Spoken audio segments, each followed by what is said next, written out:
Good evening, ladies and gentlemen. This is the last word here on YouTube's Team MBS channel. I'm Greg Rector. My normal co-host Jeff Barnes is flying currently back to his home after being inducted into the Minor League Football Hall of Fame, and so I'm joined by two other gentlemen. The gentleman at the bottom of my screen here is Monty. Monty is the guy who's responsible for me being a part of Team MBS. And Oh the my other goodness, guy, that is correct. That is right. Yeah. Look at that fun and, trivia fact.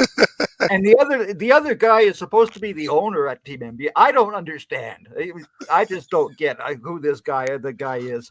I mean, he cheers for that school up north, and I just don't like the place. And he's a Washington Commanders fan, and I don't like them either. But Joe Cardozo, how are you doing? Doing pretty good, man. And forgive my awkward angle, but it's the best you can do when you're living that hotel life. Not a problem. Not a problem.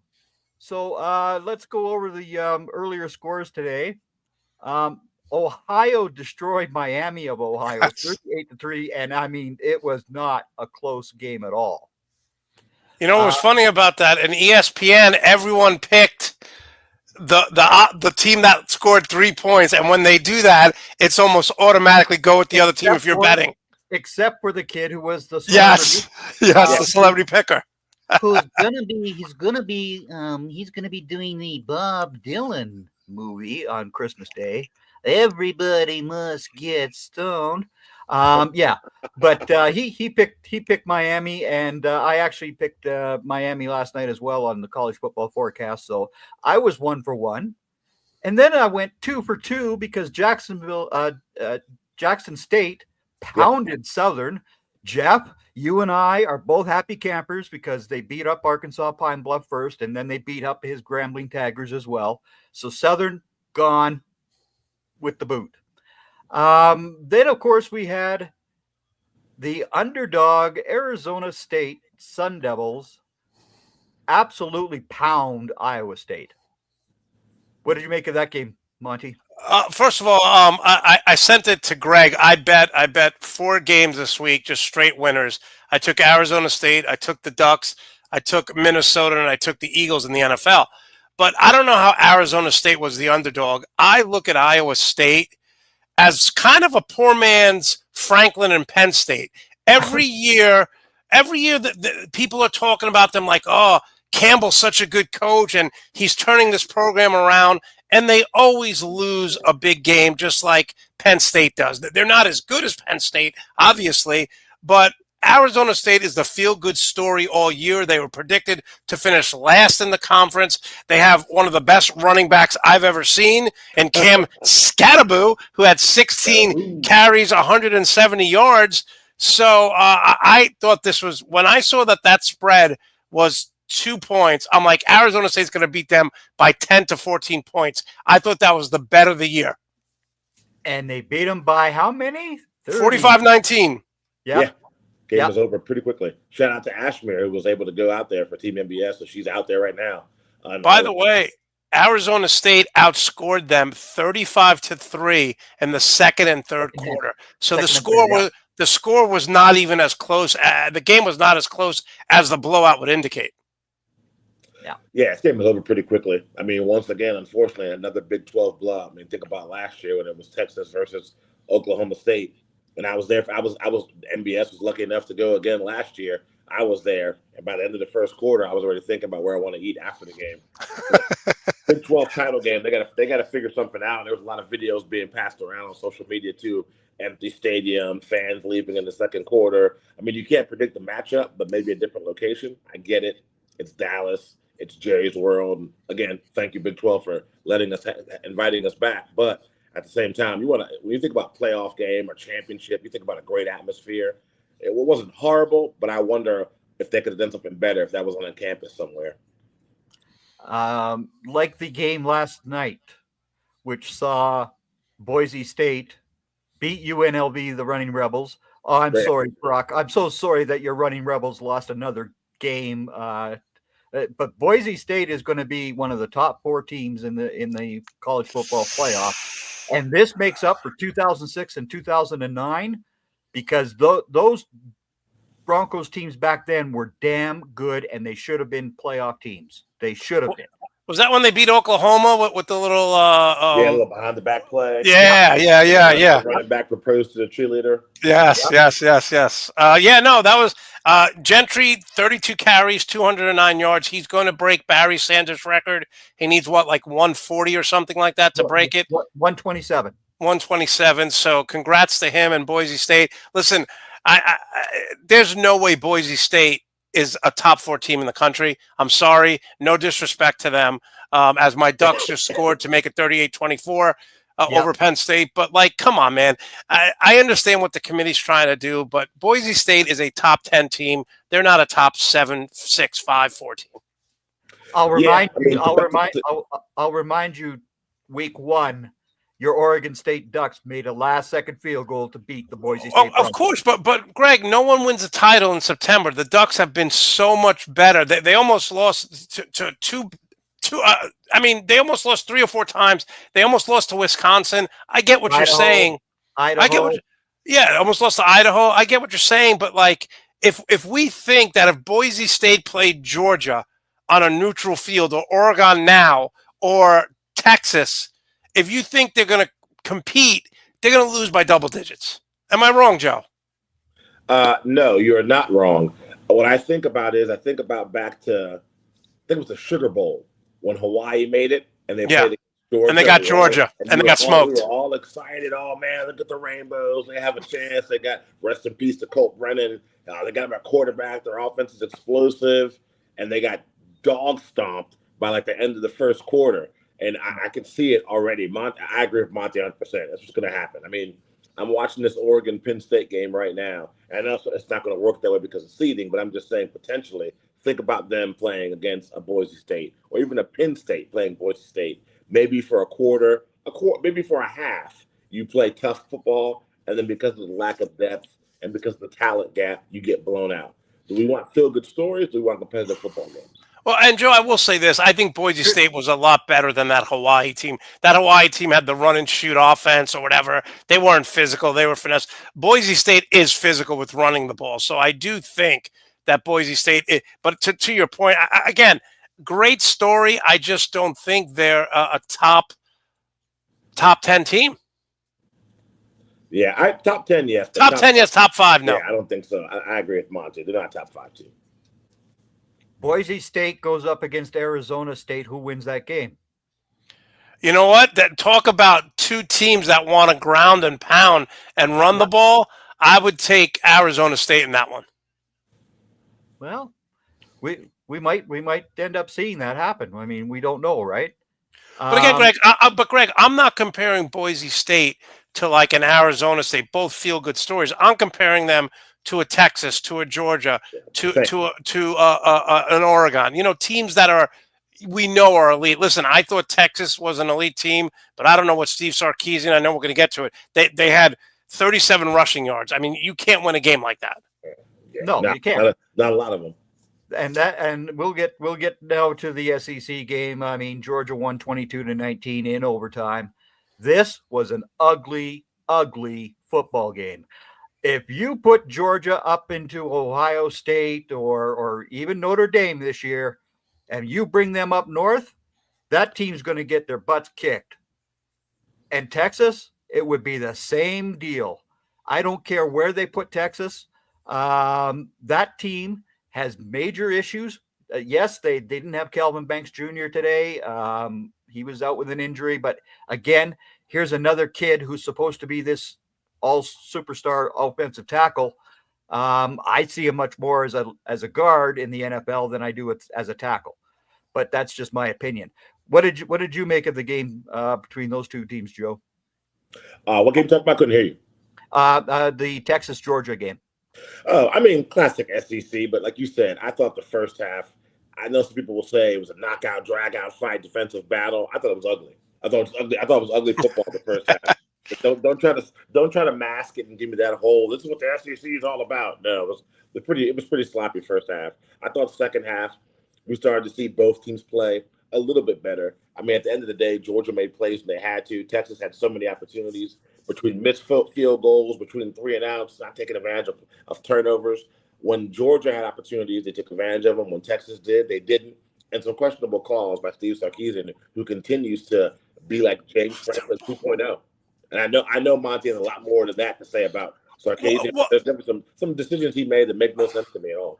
Well, just a couple things. First of all, Greg, I disagree with you. I mean, I think Texas might be slightly overrated, but I think Georgia's defense will travel. And getting ETN back, again, 137 rushing yards. All I heard from Kirk Herbstreit and the announcers and leading up to this game is Texas has 9-10 NFL players on defense, and they're just going to run all over. Georgia comes in with a backup quarterback, and they look like a better team. And how about Kirby Smart going forward on that 4th down punt? And Steve Sarkisian had no idea. I said this about the Thursday night game. I said Matt LaFleur lost that game in the first half, and people thought I was crazy because they came back in the second half. But when you play elite teams, when you play in these championship games, when you play a division rival like Detroit versus Green Bay Packers, one possession it can make all the difference in the world. And you just saw Kirby Smart. They just had a battle of 8 overtimes with Georgia Tech, one of the most exciting games I've ever seen. A week later, they go in and they win. And my friend Andrea made a great point. She goes, Georgia is like the Kansas City Chiefs. They get outplayed for a half, they're losing, and they just find ways to win. And again, Kirby Smart with a backup quarterback. ETN comes back. And again, all I heard was how great Texas defense is. And I will never count out Kirby Smart in Georgia. And I will say this is the last thing I'll say about this game. Everyone complains because they show Taylor Swift in the booth for like 40 seconds during the Chiefs game. Matthew McConaughey was on screen for like 7 minutes today. Can we stop showing Matthew McConaughey on the Texas sideline? It's beyond annoying. Isn't he the director of culture for Texas? And this is, he's the culture director up there at Austin. And here I am agreeing with Monty Perez on something. It really sucks. I even mentioned in the Team MBS chat room that Keith actually got me a Taylor Swift song to listen to finally. And did you like it? I actually did like it. So I put it into my Amazon Music, and I'm now a Swiftie. You still won't get me to listen to you still won't get me to listen to that Mariah Carey Christmas stuff though. But listen, yeah, I have about 5 or 6. I have 5 or 6 songs of Taylor Swift, but I could care less about her music. And I say this to people all the time. What I loved about her is like during COVID, she donated like $10 million to truckers, to food service. Like she donates over $100 million a year. And they just did a thing on CBS. And again, I don't know why we're talking about Taylor Swift, but they just did a thing on CBS. She generated over like $300 million in the United States alone just off her tour. And her 2 stops up here in Canada, Toronto and Vancouver, were both the same idea as far as the gifting and all that sort of stuff. So, I mean, that's great. That's what you want to see. But anyway, stop showing Matthew McConaughey on the sideline. Exactly. And Matthew, you need to get a new jacket. Yeah, he has the same jacket for every game, whether it's home or away. Yeah, like the rusty orange T-shirt. But I mean, when you're Matthew McConaughey, I guess you can get with that kind of stuff. It's all good. That's right, Pam. Exactly right. So, now Carson Beck is going to not be playing in that playoff game. There's apparently in the locker room, he was badly injured. I mean, Greg, if they get the number 2 seed, he may have 3 or 4 weeks, 3 weeks off, right? So it looks like it's a serious dislocation of his elbow. Oh, okay, so then he's not playing. Yeah. But like they were saying that this is not a pretty sight. So Gunnar Stockton, great name. Yeah, really. Gunnar Stockton, he's the hit of the year tonight. Taking over from Stetson Bennett. Yeah. Actually, it's funny because, when you watched him play, they had no answers for him. And, teams don't have a lot of film on him. They're going to have to go back to high school. But I'm sure Kirby Smart will get him ready to play because I thought he played pretty damn well. except that one interception, which just goes to show you, like, they're in field goal range. He's scrambling around. Instead of throwing it out of bounds, he throws it and they pick it off. And that could have been like a major swing of the game there. Oh, yeah, exactly. I mean, I think you're right, Monty. I think the interception just went to lack of experience, under pressure, didn't want to take a sack, and instead of really throwing the ball away, he threw a pick. But I mean, and that hit he took was just any kind of question I had about that kid's toughness was answered. He got blasted, and his knee bent the way I've never seen been before. And he didn't even blink. Just got up and playing. By the way, they didn't call a penalty on that, and I'm glad they did because he kind of turned his shoulder. But someone said something, I forget who it was, and I want to give you guys your thoughts on this. They said, can we, because they were talking about Trevor Lawrence, how he slid late, and that's what led to that, horrific hit. But they said, how about when the quarterback is back in the pocket, the rules apply, whatever you want to do to make him safe. But as soon as he gets out of the pocket, he's a running back. Like, treat him like he's a running back.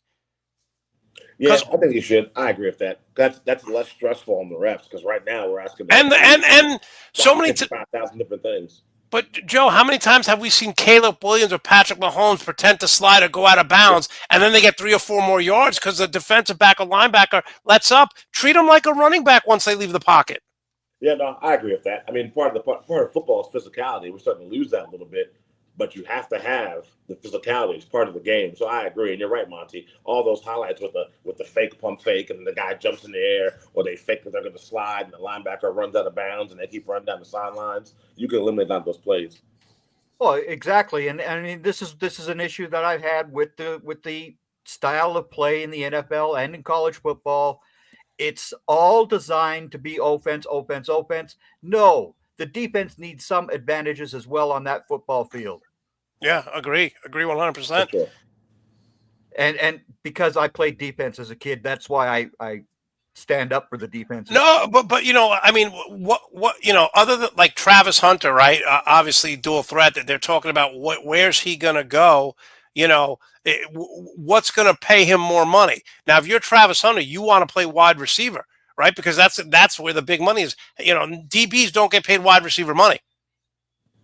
Elite DBs get paid well, though. I think Patrick Surtain II is played quite handsomely by the Broncos. If you could get an elite Trayvon Diggs has got a nice size contract for the Cowboys as well. Yeah. Jalen Ramsey was very highly paid. Right. But what I'm saying, like a Justin Jefferson, a Tyreek Hill, you want a 5-year, $100 million contract. So if you have to choose when you're in high school and college, hey, what am I going to play? You can say, I want to play offense. We can't do anything on defense. No, exactly.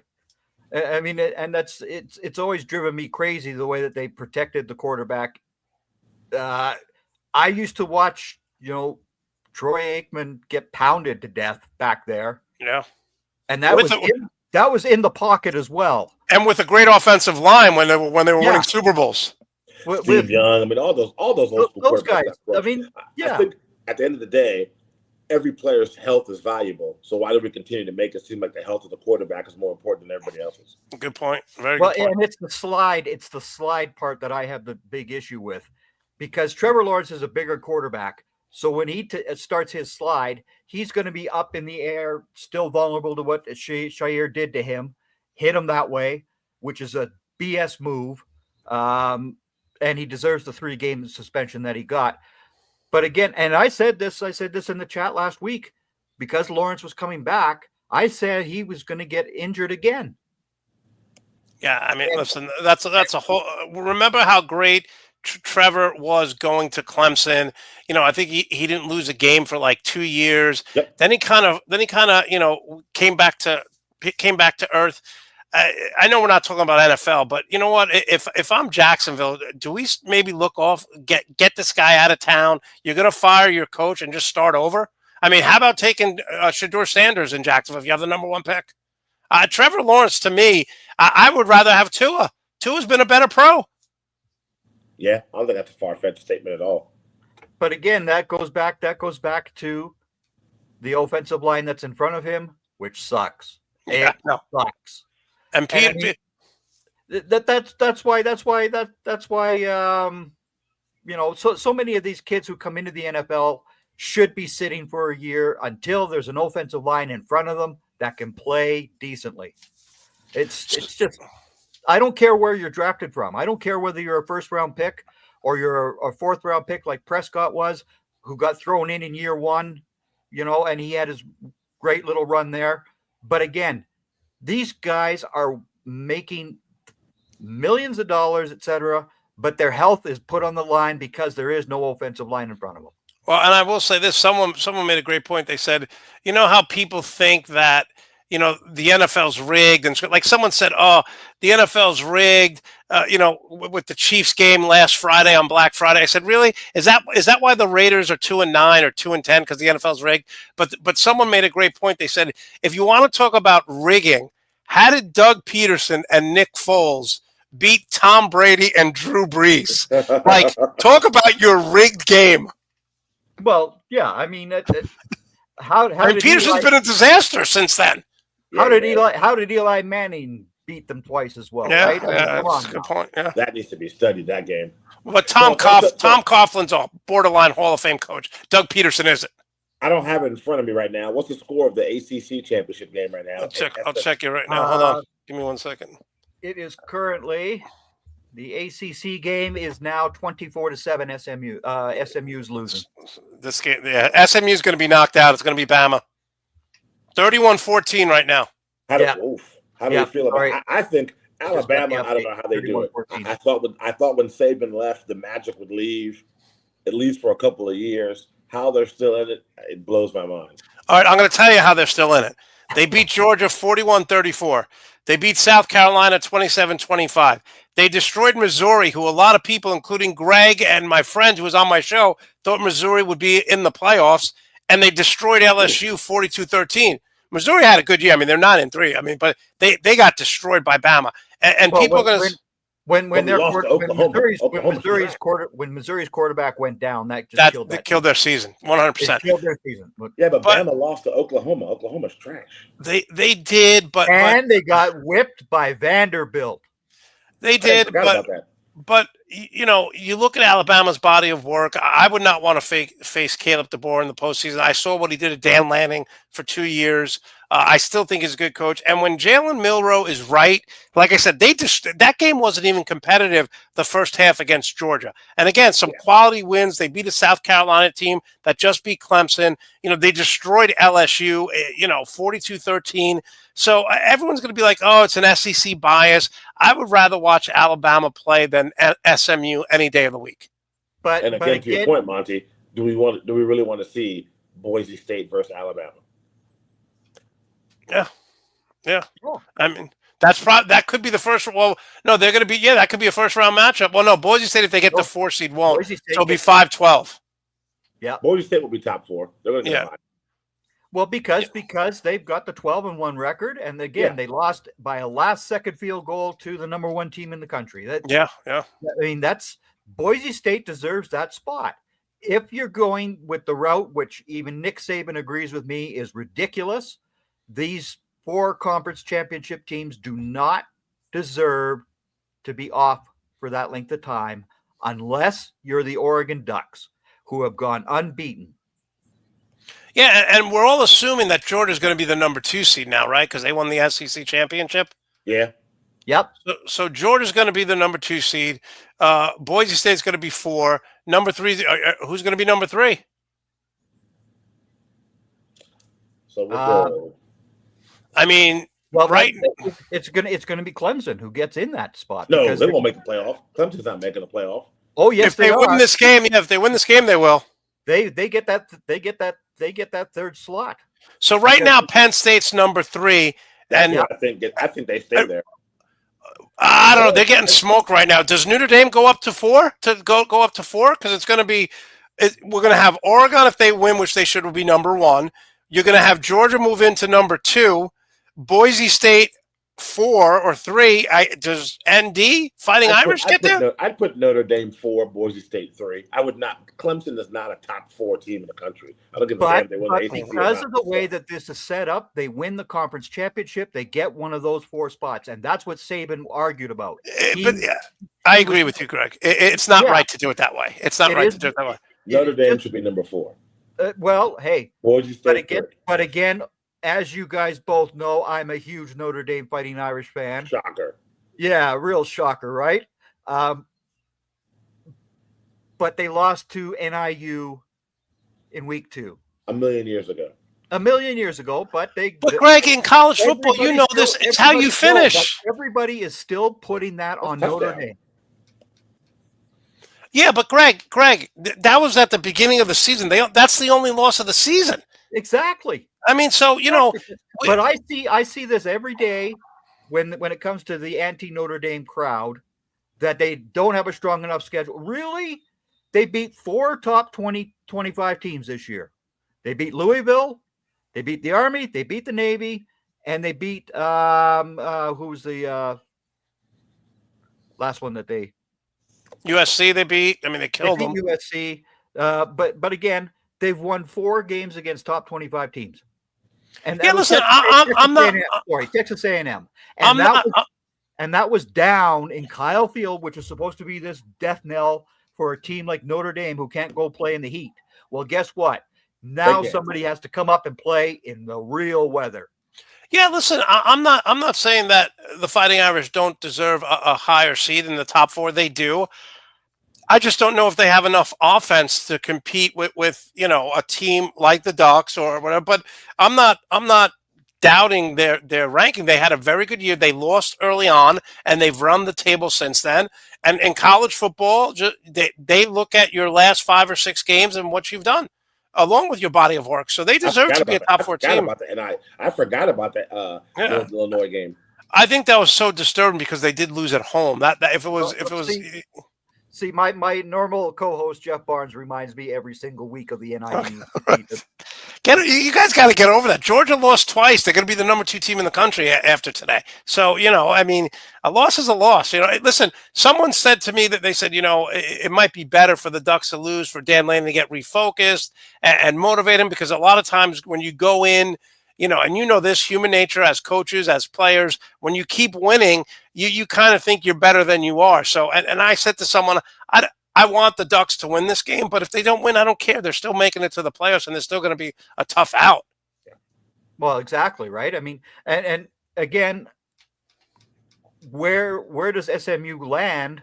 Because the conference championship game isn't supposed to cost you that much.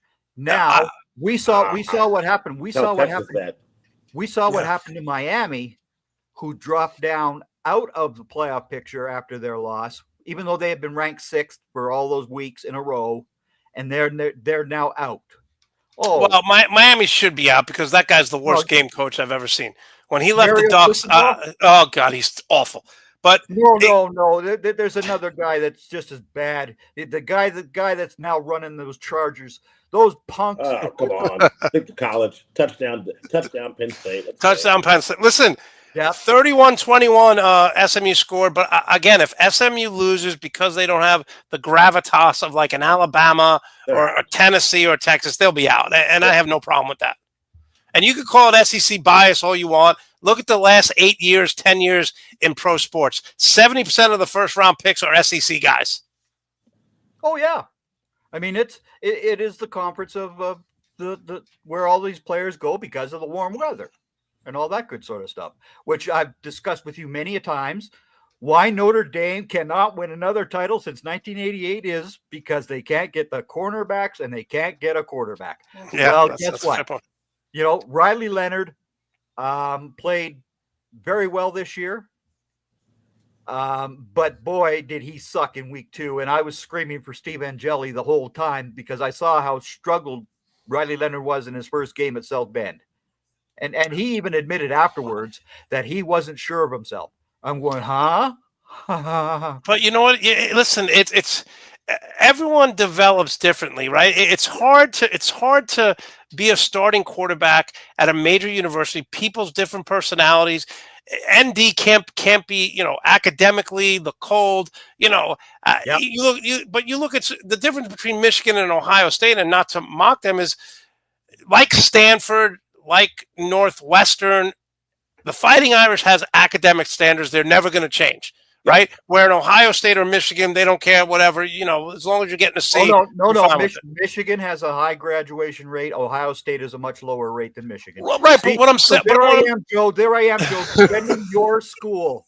Apples and my oranges, Lord. Greg. Apples and oranges. But what I'm saying is it's like Stanford with football. Stanford, that's one of the reasons why they hired Andrew Luck now to be like the general manager, because it's hard to get kids in there who are super, super talented with that academic standard. And ND will never change. That's who they are.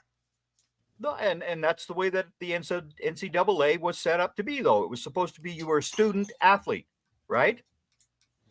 Listen, let's not get carried away, because I'm sure ND has so much alumni that those players are getting paid handsomely.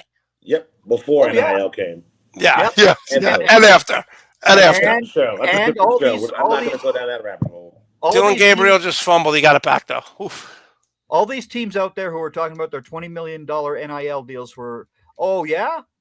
Well, you're going to come up with another $1 or $2 million each because you got all that money, and you're going to give it out to the rest of these teams as well. That is ridiculous how these teams think that they can just buy off everybody. No. If you think that, you got to give up another $2 million, and that money gets distributed between all these other schools as well. Well, I think the problem with that too, Greg, to your point is, a school like Alabama or Miami back in the day, Miami had, Shockey at tight end. They had Winslow. They had 2, 3, 4 guys deep. Same with Alabama. And now if you're a second string or a third stringer, you're going to leave Alabama because, Clemson is going to pay you, or, Boise State is going to pay you. That's why we're seeing so much more parity now. Because players, if they don't start right away, some other school is going to snatch them up and pay them money. I mean, Arch Manning what's he making? $3.8 million to be the backup? Yeah, yep. Like that. Yeah. Yep. That's a heck of a good deal. And no Archie, his grandfather. I'm not sorry. He's not going to become a Dallas Cowboy.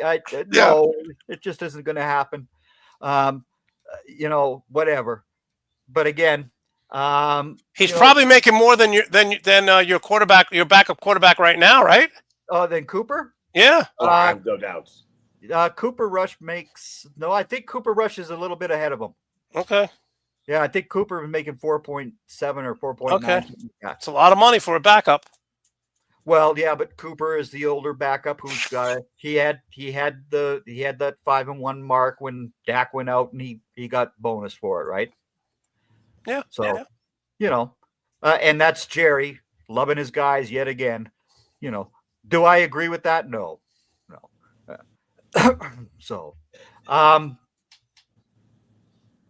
I mean, this Oregon Penn State game has been, this is like a Pac-12 championship game. There's no defense being played. Yeah, I was gonna say. Yeah. That's why I have no respect for Oregon, because I just feel like when it comes time to play real punch you in the mouth football, the West Coast teams can't handle it. Okay, but I'm glad you brought that up, Joe, because Gary Danielson has been saying that all. They went undefeated in the Big Ten, right? They went undefeated because they have a great offensive line. They're number 2 in sacks. They play physical football. They run the ball. They're so all this talk about, the Ducks are soft. They're not. They are actually a physical, grinding team. If you look at their tight ends who can block, you look at their 2 running backs, they are a physical team. And Gary Danielson's been saying all night, he's been like, can Oregon run? They're undefeated in the Big Ten, dude. Like, what are you talking about? They dominated the Big Ten. How much they beat Ohio State by 2 points, 3 points? I can't remember. 3 points, yeah. Good game. Yeah. I mean, I'm always going to say that about the West Coast teams, the USCs, the UCLA. It just doesn't. Like they say in the SEC, it means more in the SEC. I just think it means more in the other parts of the country compared to the West Coast. Well, to your point, I mean, Michigan totally manhandled and pushed around a very good Washington team. They physically made that game a brutal fight, and Washington wanted no part of it in the national championship. I remember fondly. Yes. Listen, I'm at the same boat right now. I haven't seen the Ducks win in forever. They've never won. My friend always says 400 uniforms, no championships. So if they win, Joe, I'm gonna be right where you were last year. Yeah, as you should be. We'll see. It'll be interesting. I mean, the way it's set up is supposed to be, just take a look at this, the 5 highest ranked conference champions earning automatic bids. And then the 4 ranked conference champions will be seeded 1 through 4. Each will receive a first round bye. And then you find out who 5 through 12 play each other in the first round, with home field advantage going to the higher ranked team. So you're saying Texas number 5 could play Alabama in the first weekend? Yep. I have Texas get 6. They could host. Who do you have at 5? I have Notre Dame at 5. So Notre Dame, Alabama, that would be a great. Oh my! You know how much money that would make? No, they wouldn't play. They would have been playing Alabama had they stayed where they were this week, but because of Clemson getting in and SMU going out and all this other jazz, dude, Clemson will not go from like number 8 to a top 4. I don't get it. It's because they won the ACC title, and that's why they're getting that one of the 4 slots. And okay, this is what drives me bananas about this whole setup.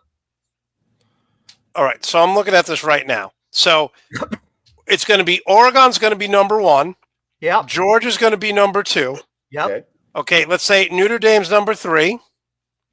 Boise State number 4. How does Clemson get the top 4 seed then? Yeah, they're not going to be a top 4. They'll make the playoff, but they'll be 5. No, guys. But they're going to make it over Boise? Yes, they get in. No, they get in as number 4. So then let's go over this. Oregon's number 1 if they win. Georgia's number 2. So that means Penn State or Notre Dame will not be in the top 4. No, neither one. You have to be the conference champion. Okay, so Oregon, Georgia, Boise State, and Clemson. You're telling me Clemson's a top 4 team? That's ridiculous. That's so bad. This is why I've said all along that this whole system is ridiculous. No, it is. It is. They need to work out some of these kinks because no one in their right mind would think Clemson is a big first down for the Ducks.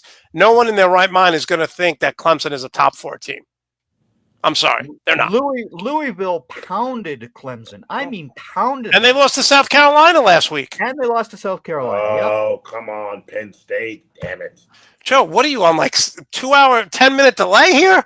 That was like a huge first down. Joe, are you watching that on a streaming service or a TV? No, TV, hotel. Why is it so delayed? I'm like advanced. I have no idea. Maybe because you're further down south from me. Maybe. Oh, remember, as I learned 2 days ago, since I'm in Pensacola, Florida, it's Central Time, which makes no sense. That is right, because Florida is split. It's one of the states that's split. Yeah. That's stupid as hell. Yeah. Okay. So Clemson's going to win, so they're going to be people are going to look at that and be like, Clemson number 4, really? That's how we're doing this? Clemson was out of the playoffs like 2 weeks ago. And I don't care that South Carolina lost to Alabama.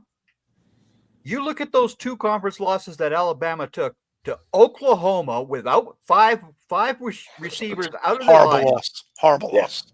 And you score 3 whole points. And then the way that Vanderbilt whipped your butts, and I mean whipped them in Nashville. And Vanderbilt's traditionally one of the worst SEC schools. They are like the whipping boy for every SEC team. You have your senior night against Vanderbilt because you're going to win by 40. They're the one private school that I don't mind. Unlike that other private school that you like in basketball and stuff. Duke, going to be very good this year. Yeah, okay. Doing some research here, and it says due to the fact that Clemson has 3 losses, it's possible, not a guarantee, but very possible, they won't get a first-round bye. They'll be outside the top 4 spots. Okay, we'll see. We'll see because, like I said, if Clemson, if it's just based on let's say someone made the ACC conference championship at 8-4, and then they win. How would they be 4? So to your point, Joe, it doesn't make sense because let's say someone played Clemson and they were 8-4, right? And they get to the conference champ and they beat Clemson 31-30. So they automatically get the 4 seed? It doesn't make sense. I know, but this is the whole thing that hasn't made sense about this whole process all year. And Nick Saban said the same thing. This is wrong. It is absolutely wrong because this is exactly the situation. Notre Dame is 11-1. They should be a top 4 team. 100%. They should get a bye. Unfortunately, that would ruin my dreams of one of these SEC schools having to come up and play in South Bend, Indiana. Yeah, that's true. That's true. In the cold. Yeah. Where men play. Not one of those little warm weather sites that these guys all love. No. 4th and 2, big play here for the Ducks. To go from not even ranked in the top 12. Yeah, no, that's we're all on the same page when it comes to this. Throw it. Got him. But I will say this. Notre Dame is not allowed in the top 4 because they don't play in a conference, and that's the bottom line. Right. Independent schedule. Yet their schedule this year, like I said, they played Texas A&M from the SEC. They played their ACC opponents. They go and play another SEC team in the US, or Big 10 team in USC. Their schedule is just as tough as anybody else's in this country. You know, and everyone keeps, I agree with you, Greg, and everyone keeps saying, oh, they got to join a conference. Why? NBC pays them hundreds of millions of dollars to carry them. So there's no financial. There's no rush. There's no financial reason for them to do it. They have their own schedule. And like you said, yeah, I know when Brian Kelly was there, he played a lot of cupcakes. They're not doing that now because it does affect you. People will get on you for that. So do I think they're a top 4 team? No, I don't believe their offense is good enough, but I think they're a top 8 team. Well, the offense with Mitchell Evans in as tight end, and then you've got the 2 running backs and Riley Leonard running that football. That is a tough offense to stop. Greg, you look at their numbers. How many times have they been putting up 49 points on teams this year? But Greg, I look at that offense like I look at what Harbaugh did last year in Michigan. They want to ground and pound, wear you down. It's simple. It's effective. I'm not minimizing it. I just think when you look at prolific offenses in college, I don't think they're an elite offense. But Harbaugh's offense last year wasn't elite, but his defense was great, and they just wore you down in the second half. They beat you up. Like I said in my season preview, when the Notre Dame defense plays and the way that group has played without Brendan Morrison, without those 2 edge rushers that went down with injury, that defense has played so damn well. They are a very tough team. And yes, Monty, Oregon just scored. Yeah, gonna win the Big Ten, people. Yeah, we're soft. Gonna win the Big Ten. They are putting a hurting on the number 3 team in the country. Now, I don't think Penn State should be number 3. No, but they are, and the Ducks are going to drop 50 on them. In basically what is a home field advantage because it's only a few hours away by plane, and the Ducks had to go. I mean, they put up 44 points with 8 minutes left. So all you Duck haters.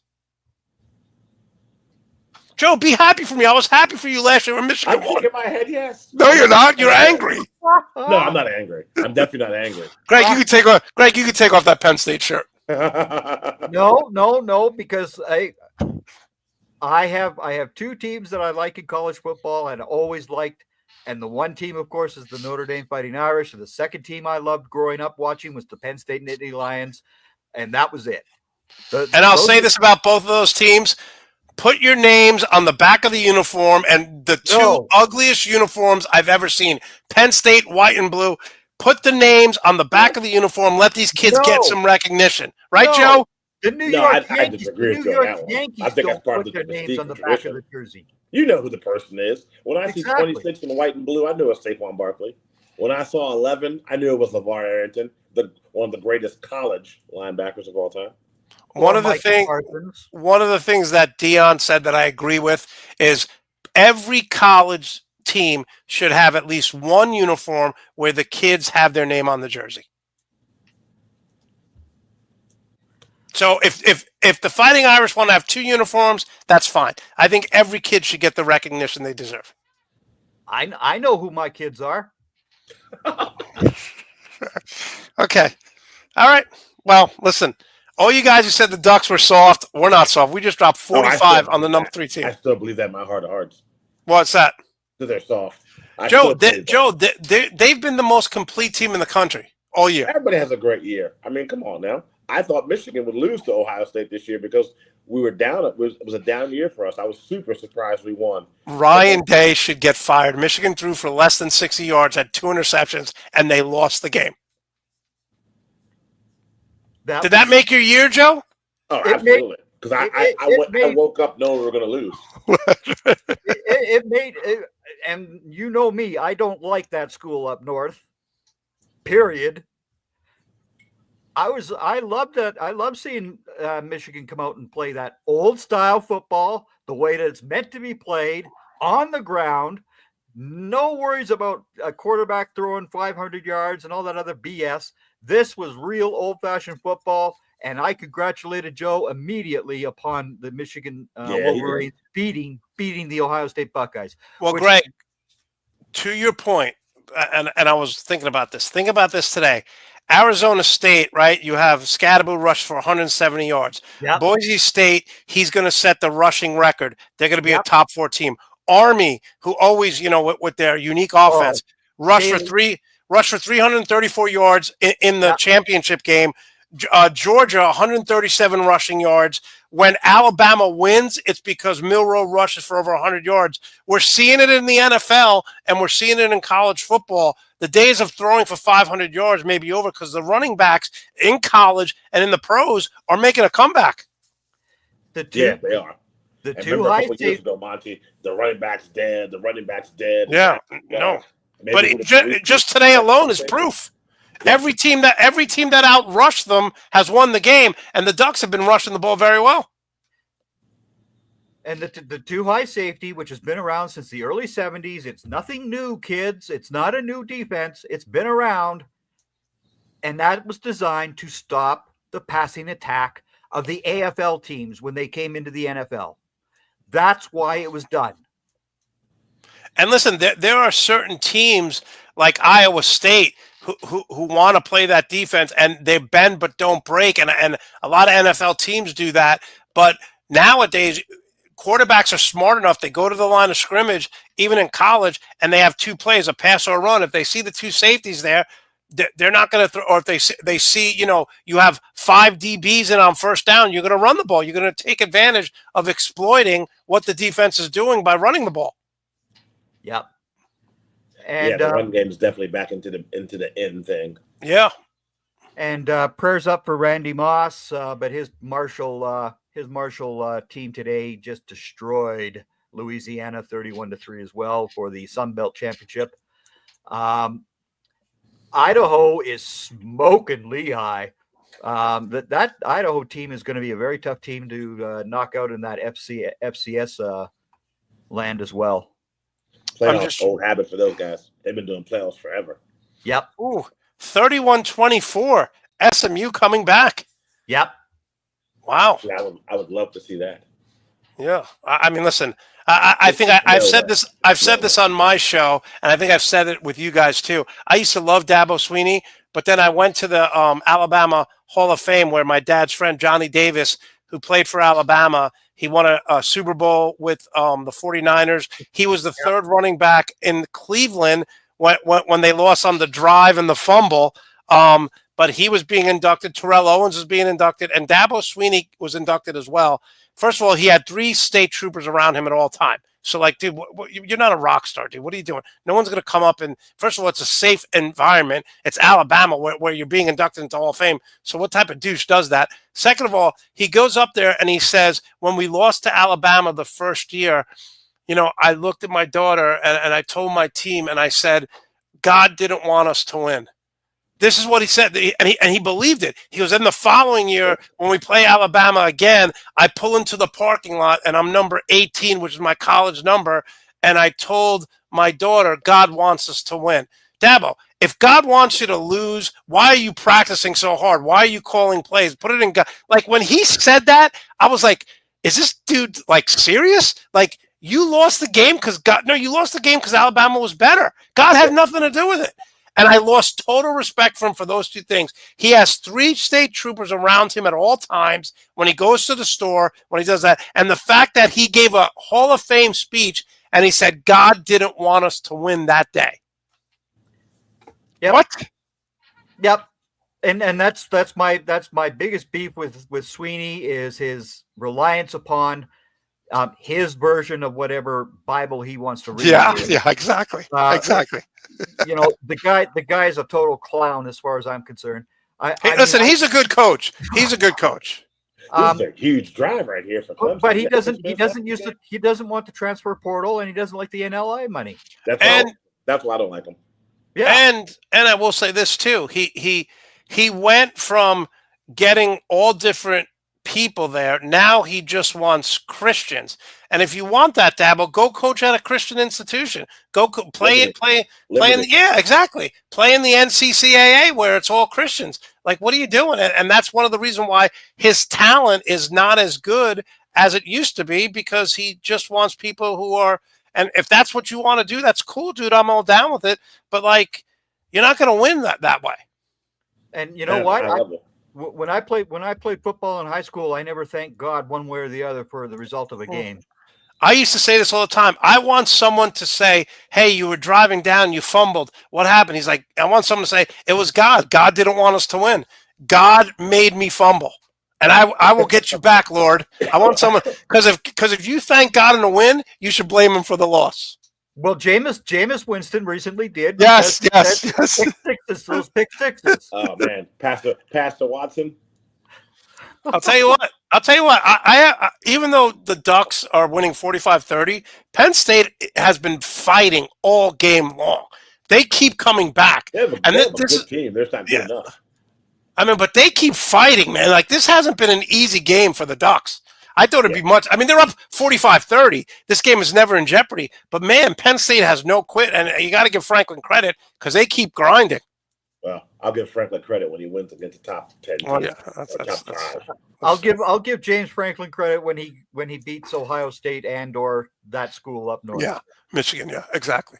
You know, he, every and that's the same thing with Iowa State. Like I said earlier, Matt Campbell thinks he's the smartest guy in the room, and he always loses to one or two teams.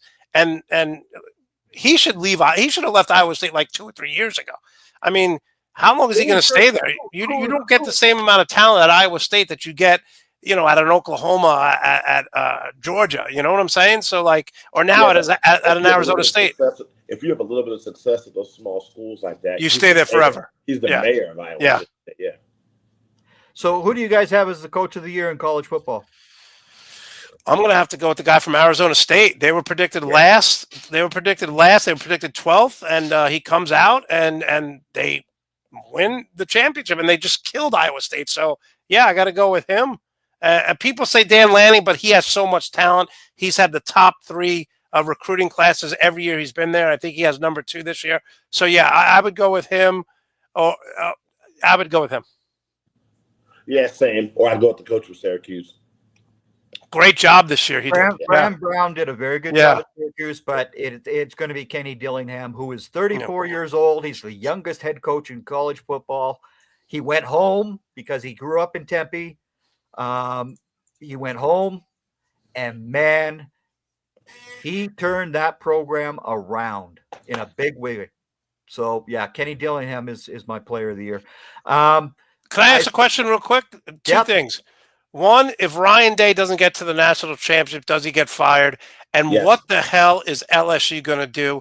Because he has a 7-year contract, $70 million left. They're still paying their last guy. I mean, LSU has gotten worse every year since he left Notre Dame. So what are they going to do? I mean, do they fire him? They owe him $70 million. There's nothing else to do in Baton Rouge, and then the donor money is endless. At $70 million is a drop in the bucket. So you think they'll fire him? Yep.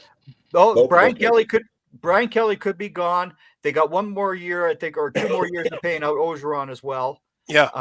But again, LSU, you would not believe the money that goes into that place from there. I understand that, but it is massive. But Greg, they owe Ed Orgeron for 2 more years, and you're gonna get rid of someone you owe $70 million to? How is that even possible? So the alternative, Monty, is you keep them. We just continue to lose, and we continue to tarnish the brand. No, I'm going to say this. Ed Orgeron, no one thought he would win a national championship. Les Miles, the reason why Les Miles got fired is because every year he would have 6 or 7 guys go in the first round, and he'd lose to Alabama. My thing is, I don't think LSU is as good, especially now with all these teams. I don't think they're going to be as good as Georgia. I don't think they're going to be as good as Texas. And I know people think Caleb DeBoer had a bad year, but that guy won in Washington. He'll win in Alabama. At best, they're always going to be the 4th best school. Wow. I disagree with that. I feel like I disagree with that. I think LSU is elite, but not with Brian Kelly.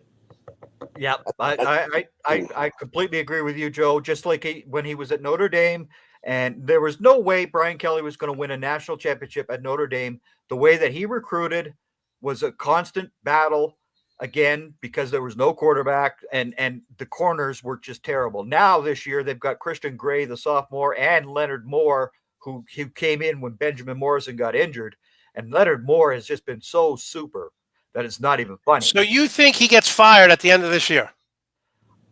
If I was a betting man down in Baton Rouge, man, that's a lot of money, man. That's a lot of money. That makes your president look bad. That makes your AD look bad. I mean, that makes everyone look bad. If you're going to let someone walk for $70 million or $60 million, it'll be next year. I think it's worse. Just keep on having him there and lose him. Because here's the thing. He doesn't understand that in the SEC, you need those big boys up front on that defensive line. He has used finesse guys on this defensive line every year he's been there. Even those two kids that were drafted last year from LSU, they're both light. By the way, he said, he goes, we're winning the national championship next year. You know, he said that, right, after a press conference? Yeah. Where did his quarterback go to? He went to that school up north. And by the way, think about this. Think about how good Georgia was last year, and they should have went to the Final Four, and they didn't. Think about this. Georgia, Brock Bowers, the tight end, is leading the NFL in catches for tight ends, and McConkey, who's with the Chargers, who they don't even throw the ball, he's number one as a rookie wide receiver. How good was Georgia last year? And they didn't, because they lost to Alabama in the SEC championship game. They didn't get into the Final Four. 4th and 10 here for Penn State. And they score a touchdown. Yeah. Of course it did. Oh, wow. Oh, God. Man, SMU is like watching a train wreck. Why? Did they score? Well, it's just the quarterback's herky-jerky. Oof. 2 minutes left in this game. And Kevin Jennings is a good kid at quarterback for SMU, but again, he's just a kid. He needs that experience. I've never seen them play before until today. Yeah. No, you've never watched SMU? I will admit. First down. 45-37. Penn State coming back. Less than 2 minutes left. First down, SMU. And this is why Clemson sucks. They're not elite. Being proven in real time. By the way, they are. If they win this game, obviously they deserve to be in the top 12. But they're not a top 4 or 5 team. No. And that's the part that had me PO'd when they came out with the whole system. Yeah. Oh, no. Just because you win the SEC or the Big Ten or the ACC or whatever the conference it is, you should not get a locked-in spot based upon just winning that conference. That's ridiculous. They'll never do this, Greg. Tournament, do you? Greg, they'll never do this. But what's the point now? For example, let's say I'm undefeated, right? Let's say I have one loss. And I go to a championship game in whatever conference, and I lose, like a Texas. And then, or I have 2 losses, and I go to the championship game, and I'm ranked 8th. And then I lose, and they kick me out. You're going to see teams saying, hey, we're not playing in the championship game because we don't want to risk our national championship aspirations. But again, this whole thing about being in the championship game is it's not supposed to cost you a slot. I get it. If you've already gotten one. Joe just said, ask Texas about that because it's going to cost them. I've got Texas in it at the 6th seed. Right, but coming into this game, they're number 2. Yeah, coming into this game, they were number 2. So now they're not going to get a bye. Nope, they don't get the bye. And that's the whole beef I have with this entire system is, no, you should not get a bye if you're Clemson with those 3 losses. I'm sorry. Yeah. And they're tomorrow at 12. They're going to have to do something because, again, these conference championship games, Texas, what's the point of Texas going to play in the SEC championship game when they were ranked number 2 and now they're going to be ranked number 6 or 5? If I'm Texas, there's nothing risk reward. There's nothing to gain by playing in an SEC championship game if we lose. It's a lose-lose situation for them. And Boise State gets in because their record is better than the Big 12 team that won. That's why the Arizona State Cardinals get the 12th seed in this playoff. So then you think Alabama will get the 11th seed? Yeah, Alabama's getting in. I don't doubt it.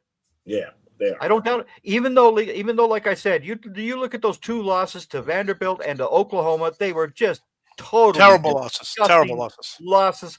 Whereas South Carolina all year long was in every single game that they played. I mean, you said it, 28-25 against Bama. Yeah, that was a very close game, yep. And they beat up teams. And they just beat Clemson. So they beat Clemson in a rivalry game. Yep. So 3rd and 9 for the Ducks here. They went super conservative on their first 2 plays. So let's see if they get the first down. If not, Penn State could come down and score because there's 2 minutes left.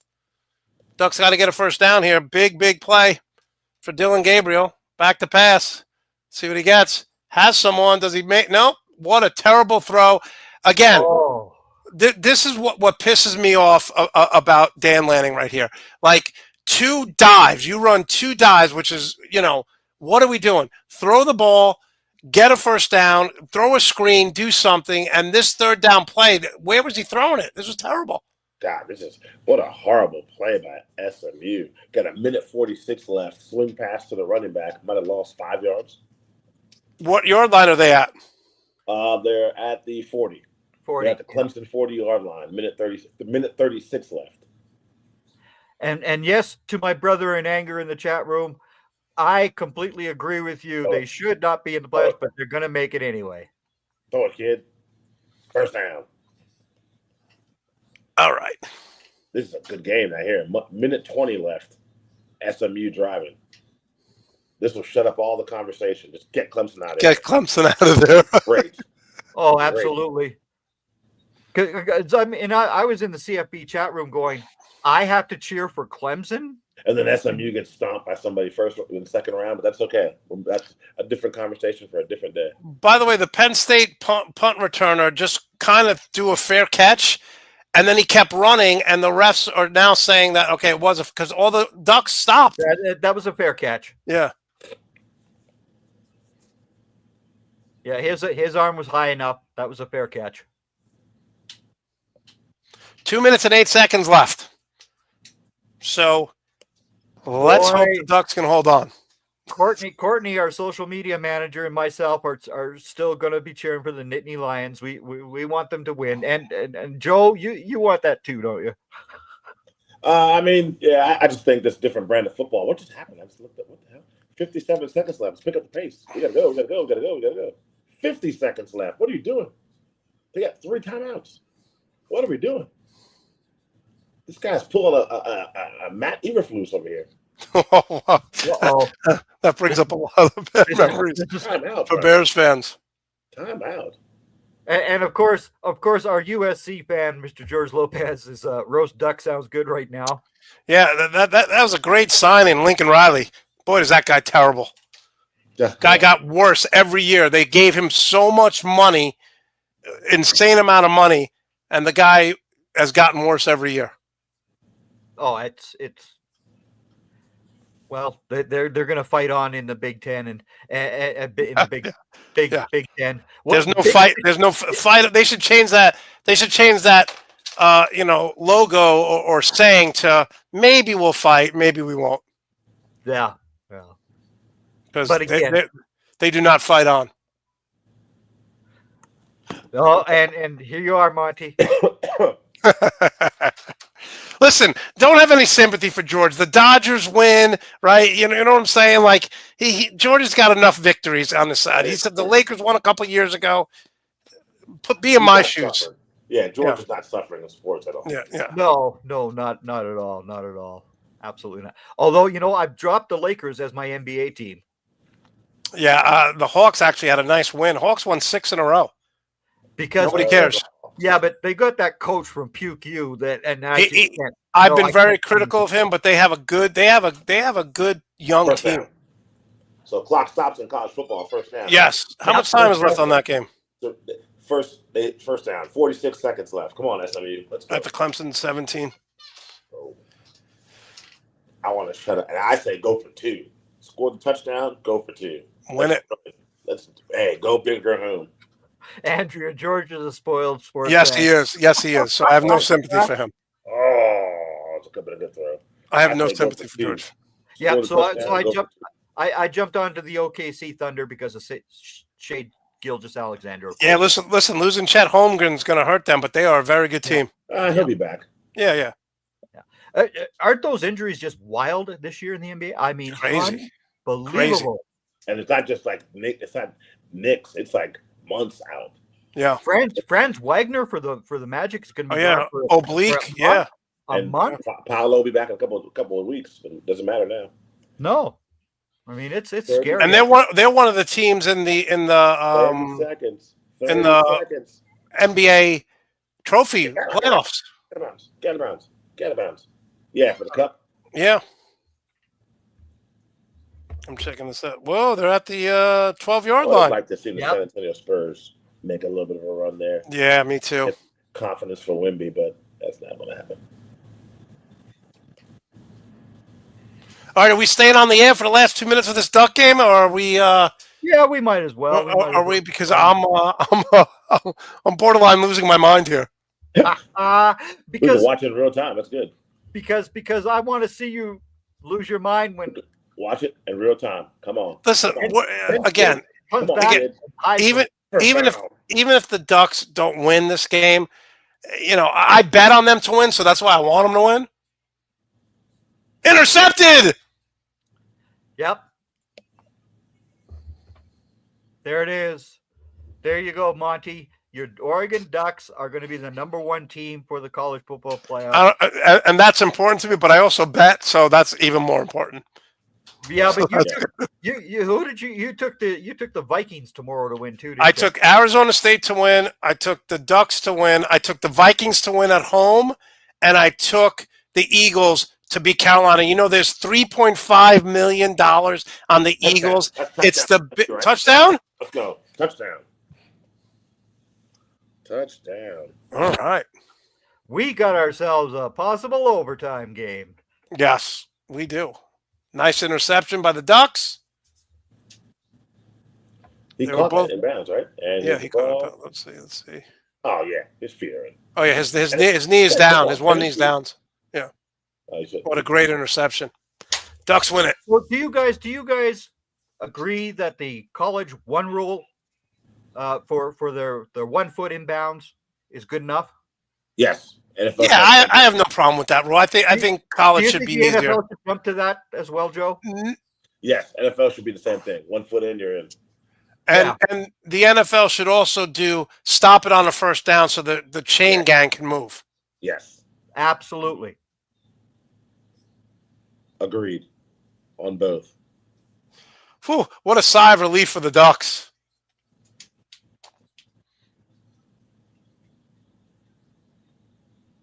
What a great interception. Wow, that was impressive. Boise State going for the extra point? For the two. Yeah, he's going for they're going to review, yeah. He's kicking the field goal. So they're going to overtime? Yeah. I wouldn't have kicked the field goal, but that's just me. The extra point. Oh, I'd love to see Dabo lose, especially after that big lead.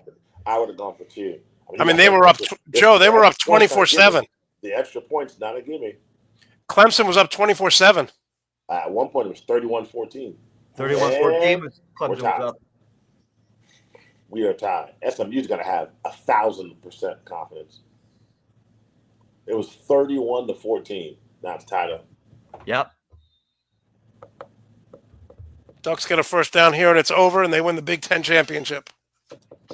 Yeah. Monty. I have to be on the air with Monty Perez celebrating. This listen. Really turned my phone off for Ashburn was texting me. Again, I will say this. Penn State, they're better than I thought. I mean, they're number 3. I didn't think they were. They're pretty damn good. Joe, they're a good team. Yeah. They have been a very good team all year, Their except defense keeps them in the game when they ran into Ohio State. And that game with Ohio State just drives me bananas. Tyler Warren had more rushing yards than Nick Singleton, and Nick Singleton had more receiving yards than Tyler Warren did. Yeah, How in the hell does that happen? They always, it's like Ohio State right now always lose to Michigan. Penn State always lose to Ohio State. It's just bad matchup sometimes. But I will say this, for the Ducks to put up 45 on Penn State, that's pretty good. Oh, God. Hit this guy. What is happening right now? I was going to say he runs a kickback off for a touchdown. 3rd and 1 here for the Ducks. 8 seconds left. Let's see if they get it. Minute 45 left. Dylan Gabriel's going to run. He gets the first down. Game over. There you go, Monty. Congratulations. Thank you. I appreciate that. Morgan. Thank you. First season in the Big Ten championship. Way to make a statement. And listen, not for nothing, but this gets the proverbial monkey off Dan Lanning's back because he got smoked by Washington 2 straight years in the Pac-12 championship. So for him to come into the Big Ten, and Dylan Gabriel, man, he's been phenomenal. Yeah, 8th year of college, right? 8th, 9th year.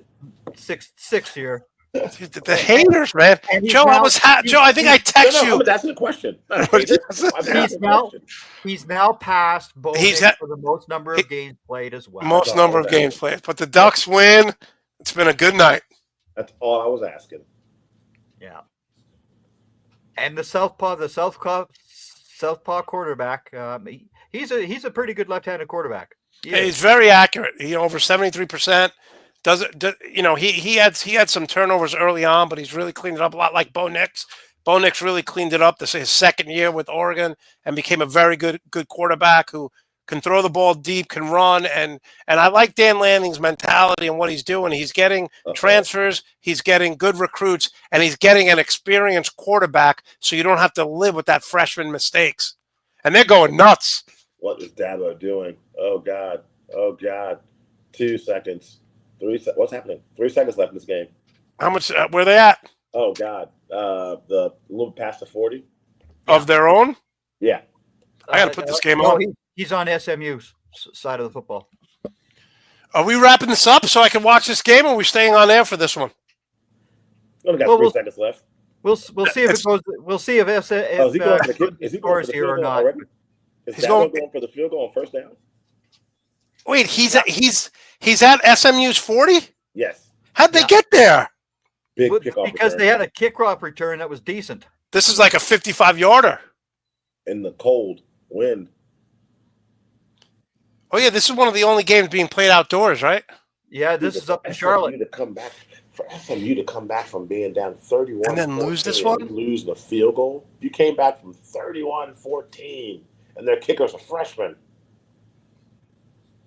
Call a timeout. Try to ice this guy. Joe, I mean, George, I'm not getting cocky because the Ducks are winning. Not at all. I still don't think we're going to win the national championship. I think this year it's up for grabs. But I will. Game over. Clemson wins. They did. They kicked. Oh no! Yeah. Anyway, George, I'm not cocky. They've been the most complete team all year long since like week 4. So Penn State played a hell of a game. I didn't think they'd put up that many points, but give the Ducks credit. Their offense really came through, and Dylan Gabriel really played well. And George says, that they've had a hell of a season. Yeah, I mean, listen, we haven't won anything yet, so the goal is to win the Natty. Yeah. So, gentlemen, can't believe Clemson is a 4 seed. That needs to. There's nothing worse than Dabo Swinney being back in the playoffs. From Sports Center and see what it's all about. Yeah. No, they get in, and they're in as the 4 seed now. All right. That's understand. I just don't understand if I'm on a committee and I look at Clemson's body of work, and just because they won, whoa! I got some big news right here. The Mets have offered Juan Soto 15 years, $700 million. Yep, Yankees are going to beat that offer. First of all, no one's worth that money, Joe. No one. I know that. Jordan's not worth that money. Patrick Mahomes not worth that money. Shohei Ohtani isn't worth as much money. No. None of these guys. Who, by the way, Bobby Bonilla has a second deferred. Yes. Yes. That is true. Wow. Well, I got a 6 a.m. flight tomorrow, guys. I got. You betcha, Joe. Thanks so much for having me on, man. I really appreciate it. This was a lot of fun. Yeah, just good about talking to wrap sports, this up. Monty. Monty, it was a pleasure to see you online again. Yes. And this time I hosted you. Oh my Yes. God. Yes. This is just a nightmare. Jeff Barnes, come back. You Come did a back great home. job, Greg. You did a great job. And Joe, thank you very much for coming on with us. You have a safe flight back to Colorado tomorrow. Thank you, sir. Joe, what time are you arriving in Colorado? Will you be able to get to see some Sunday football or no? The time changes all the Central Mountain. I have no idea. I think so. All right. It's only an hour. Yeah, I don't know. I'll figure it out. I always sneak in some football somehow. All right, man. Thanks so much, guys. Really appreciate you having me on. We'll see you soon. All right, Sounds take good. care, guys.